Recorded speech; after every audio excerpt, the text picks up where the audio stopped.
शुणु बैठक है पूर्व निर्धारित समय अनुजाई आज तो कही सका ठाकुर को आम जगन्नाथ पाखे अधिया पड़ी आसीचु आमको समर्पण कर दीचु। बैठक रे नाम स्थिरीकृत है आम कमिटी तरफ मु चेयरमैन हिसाब रे एवं डॉक्टर CBK महांती सर आम दुई जन जीवु अधिकृत हलु। बाकी अन्य कमिटी जो गुड़ाक अच्छी से प्राय टोटाल 11 सदस्य भितर को जावाई अधिकृत होती से कमिटी चेयरमैन आमर मैनेजिंग कमिटी चीफ एडमिनिस्ट्रेटर पाखे अच्छी आपातत आम गोटे 28 आमर शुभ मुहूर्त आरंभ हो तेणु आम समस्त कार्यक्रम तदारख करी गोटे 28 सुधा आमर मंदिर ताला खोलिबा प्रक्रिया आरंभ कर चाबी चीफ एडमिनिस्ट्रेटर मगई ट्रेजरी रु एवं से चाबी बर्तमान से व्यवहार करा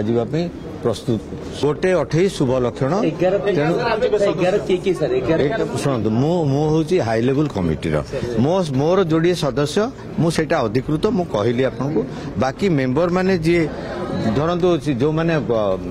ट्रेजरी तत्वावधान अच्छा सी तो निश्चित भाव में जी सब ऑफिस उपस्थित शुणु एसओपी रे निर्धारित से कमिटी ही मो कमिटी दुई जन जी मुझे दुई जन ना कहीपरि अन्य मान ना मुझे जानी चीफ एडमिनिस्ट्रेटर तो निश्चय जाऊँगी कलेक्टर तो निश्चय जाऊँगी तड़ौकरण तो जाऊँगी देउलकरण तो जाऊँगी भंडार मेकअप जाऊँगी तेणु ये सब तो ऑफिशियल मेंबर से निश्चित भाव में सेठी उपस्थित रहे बाकी जो मानकर सेठी आवश्यकता अच्छी से